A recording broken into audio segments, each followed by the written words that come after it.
Tila hindi lang flood control projects at farm-to-market roads ang minumulto dahil sa Zamboanga City may ghost town din, daan-daang housing units na hindi pa rin mapakinabangan ng mga benepisyaryo. Gusto lang ghost town ng housing project na ito sa Barangay Cabaluay, Zamboanga City. Tahimik, walang katao-tao at kahit saan man dumapo ang iyong paningin. Itong mga housing units na hindi natapos ang iyong makikita. Ang ibang mga bahay halos matakpan na ng mga tumubong damo. Halos isang dekada nang nakatiwangwang ang mga housing units dito sa Barangay Cabaluay. Kaya naman, ang ilan sa mga bahay dito ay unti-unti nang nasisira. At meron naman ay hindi talaga natapos, tulad ng bahay na ito. Nakumpleto naman ang structural frame ng karamihan sa housing units. Pero ang ibang mga bahay, wala pang mga bubong, bintana at pinto. Hindi pa rin tapos ang mechanical, electrical at plumbing sa karamihan. Ayon sa National Housing Authority, bahagi ang housing project na ito sa Government Employees Housing Program na pinondohan ng 100 million pesos noong 2020.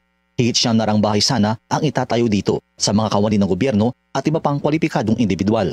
Pero 5 taon matapos mag-umpisa ang proyekto, nasa 103 housing units pa lang ang natatapos at nasa 50 pa lang dito ang occupied. Tiene pa kasi mga palta sir. Kuan kasi sir, plano kasi del NHA-ARA is to tap Pag-ibig as financial arm para si completed units man take out kami na Pag-ibig kasi kasi Duterte Housing sir, ay sa funding actually nag-aa. So since LNHA GOCC man LNHA, so LNHA Tabusca funds. Matapos ang taong 2020, hindi na naglaan ng pondo ang national government para tapusin ang proyektong ito. At dahil dito, nagkusa umano ang kontraktor na mag-abono muna para lang matapos ang nasa humigit 4 na rang mga bahay bago matapos ang taong ito. Pahirapan din daw na kumbinsihin ang mga loan beneficiary na idaan sa Pag-ibig Fund ang pagbili ng mga housing unit.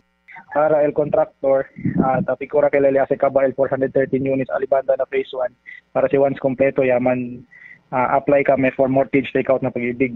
So amo kel plan niya usa para man-roll el sen kompleta el 925 units. Isa si Andrew sa 50 loan beneficiary na tumira na sa housing project. May mga minor issue daw ang bahay tulad ng leaking sa bathroom.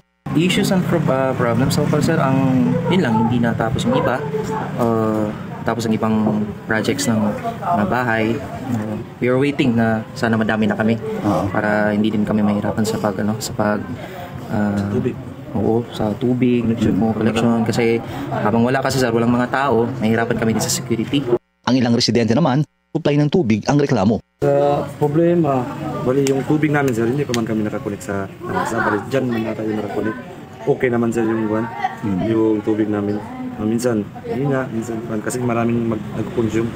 Sa isang performance audit report ng COA noong 2023, hindi umano natupad ng NHA ang vision nito na punan ang housing needs ng 50% ng mga homeless low-income families sa katapusan ng 2019. Higit 455,000 na bahay lang daw ang kanilang naitayo o 81% ng kanilang target number of housing units. Mababa rin ang collection efficiency rate ng NHA sa mga residential account.